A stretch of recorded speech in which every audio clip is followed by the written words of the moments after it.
అంగన్వాడీ ఉద్యోగుల సమస్యలను పరిష్కరించాలని ఈరోజు జిల్లా కలెక్టర్ గారికి వినతిపత్రం ఇవ్వటం జరిగింది. ప్రధానంగా ఈరోజు ఐసీడీఎస్కు సంబంధం లేనటువంటి అనేక ఇతర పనులని అంగన్వాడీ ఉద్యోగుల మీద మోపటంతో ఈరోజు అంగన్వాడీ సెంటర్ల నిర్వహణ అగమ్యగోచరంగా తయారవుతూ ఉన్నది.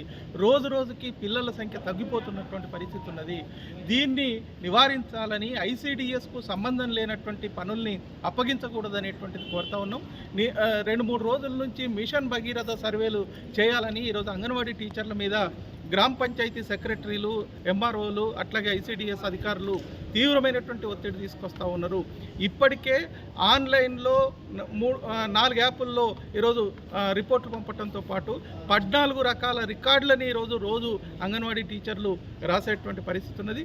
రోజు అంగన్వాడీ సెంటర్లకు వచ్చేటువంటి పిల్లలకి పౌష్టికారాన్ని వండి పెట్టాలా, గర్భిణీ స్త్రీలకి, బాలింతలకి వండి పెట్టాలా. అదేవిధంగా పిల్లలు వచ్చేటట్టు రోజు వాళ్ళని మోటివేట్ చేయాల్సినటువంటి అవసరం ఉంది. వీటికి తోడు ఇప్పటికే బిఎల్ఓ డ్యూటీల పేరుతోటి ఇతర అనేక సర్వేలని పనులను అప్పచెప్తా ఉన్నారు.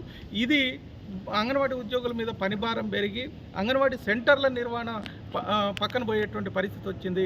దీని మూలంగా అధికారులు గత వారం 10 రోజులుగా, నెల రోజులుగా తనిఖీలు చేస్తూ అంగన్వాడీ టీచర్ల మీద వేధింపులు పెంచడం జరిగింది.